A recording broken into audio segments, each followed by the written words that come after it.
तर एकंदरीतच सर आपण जे अनेक दिवसांपासून इथे ठिय्या आंदोलन करत आहात, तर सर्वसाधारणपणे आपल्या मागण्या काय आहेत आणि आपल्याला काय हवं? प्रभाग क्रमांक 2 मध्ये मोशी बोराडेवाडी चिखली भागामध्ये जी काही अनधिकृत बांधकामं चाललेली आहेत ती कुठेतरी थांबली पाहिजेत।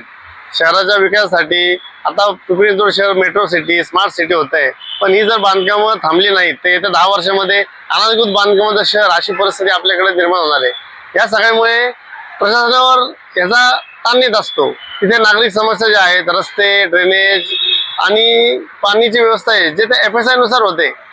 आता ही घनता दाट झाली की त्याचा लोड प्रशासनावर येतो, मग तिथं अनेक प्रश्न उद्भवतात, रस्ते, ड्रेनेज, पाण्याची समस्या निर्माण होते, मग त्याचा रोष परत प्रशासनावर घेतला जातो।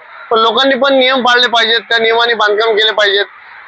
आपण आता महापालिकेच्या क्षेत्रामध्ये येतो, ही जी गाव आहे ती 1998 मध्ये पालिकेमध्ये समावेश झाली। पूर्वीची घरे ठीक आहे, पण इथून मागे झाली, पण आता कुठेतरी या गोष्टी थांबल्या पाहिजेत। तर थांबत नाहीयेत म्हणून मी हायकोर्टामध्ये रीटमध्ये गेलो आणि तिथून निर्णय घेऊन आलोय महापालिकेकडे की ही कामं थांबवून अनधिकृत बांधकाम कारवाई झाली पाहिजे, याच्यासाठी काहीतरी उपाययोजना करा। तर आपल्याला आपल्या ज्या मागण्या आहेत, आपण जे उपोषण करत आहात, याला काही राजकीय पाठबळ आहे का? नाही, एक सजग नागरिक म्हणून मला वाटलं, मी स्वतः एक सिव्हिल इंजिनियर आहे आणि बायलॉज मला माहिती आहेत काय आहेत आणि डेव्हलपमेंट कशी झाली पाहिजे त्या दृष्टीने होत नाहीये, म्हणून मी हा सगळा प्रयत्न करतो एक सजग नागरिक म्हणून। सर्वसाधारणपणे पारंपरिक जे आपण पाहतो की मंडप वगैरे हे असतं, तर आपलं असं कुठेही मंडप वगैरे दिसत नाही, तर आपण कशा प्रकारे आंदोलन करता? नाही, भारतीय संविधानाने आंदोलन करायचा, निषेध करायचा अधिकार सर्वसामान्य सगळ्या लोकांना दिलेला आहे। त्यानुसार प्रत्येकाने आंदोलन आपापल्या पद्धतीने करावं, त्यासाठी शासनाची काही नियमावली नाहीये। मी माझी कार लावून इथे महापालिकेच्या आउटगेट समोर आंदोलन करत आहे। तर आता याच्या पाठीमागं आपल्या अधिकाऱ्यांकडून किंवा महापालिकेच्या आयुक्तांकडून काय आपल्याला याचं काही मिळालं, काय त्याचा प्रतिसाद मिळाला? नाही, रिस्पॉन्स मिळाला नाही, म्हणूनच मी आंदोलनात बसलोय।